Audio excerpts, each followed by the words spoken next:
Shalom Avracha.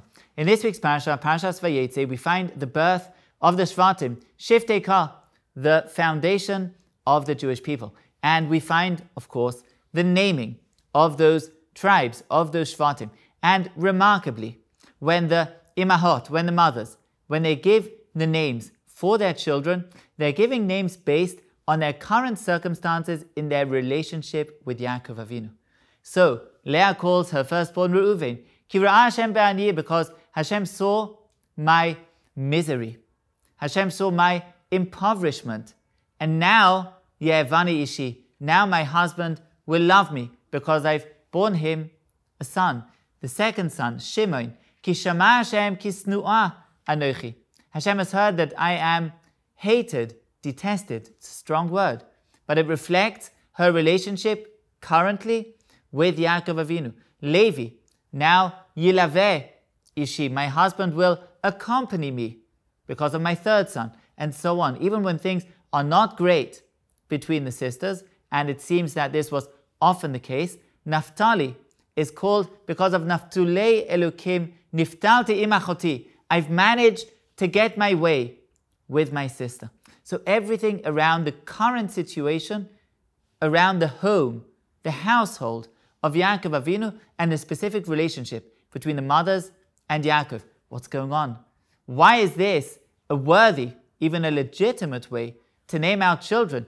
Why does this make any sense? And perhaps the answer lies in another pasuk when Rachel, who is barren, she has no children, she turns to Yaakov Avinu and she says, Havali banim, give me children.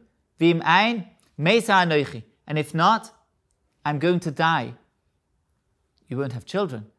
But why is that death? We live even if we don't have children. Says the Sfarno, V'im ein, meisa anochi, he refers to the pasuk in Yeshayahu Nun Hey. Hein ani eitz yavesh.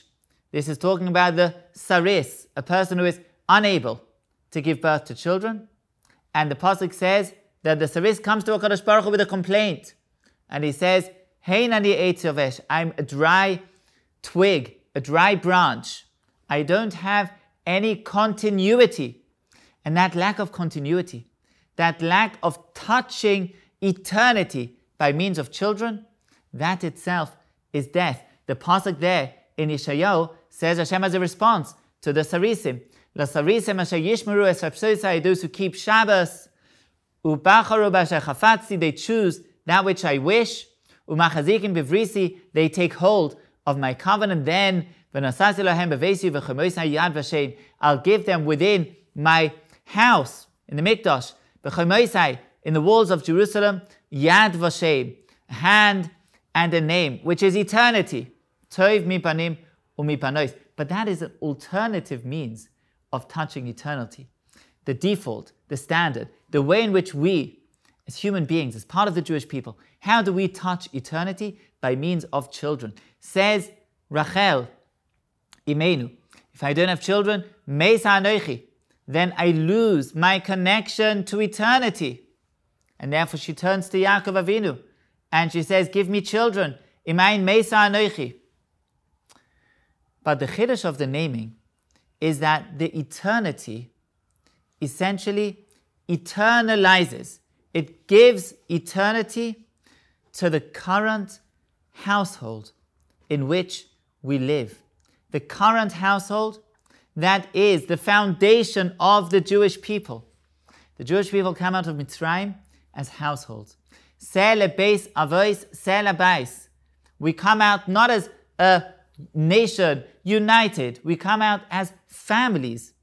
And the families then form the building blocks for the United Nations. The United Nation, not the United Nations. For the nation of the Jewish people. It's built on families. Those families become eternal by means of children. And the way of naming them, teach us the imais, is by reference to the situation currently of the bais. That is what becomes eternal. What becomes eternal is the way in which we have relationships.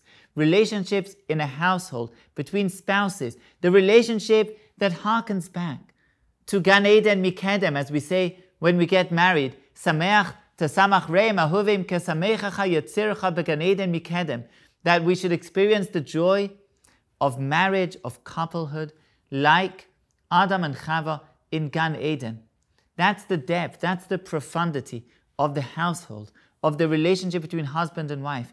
And that's what becomes eternal by means of children. And therefore the Imais, they give the names to their children based on their relationships with Yaakov Avinu, based on the situation, the condition of the household, which gains its eternity by means of the birth of children. And till today, in our children, they should be many and plentiful, we continue to pass on the elevation, the Shechina, which is among the households between husband and wife, that passes on into the next generations, from generation to generation, from era to era, until that itself brings us to the final destiny, the final eternity that we so await of the final redemption of the Jewish people. We should all have a wonderful Shabbos.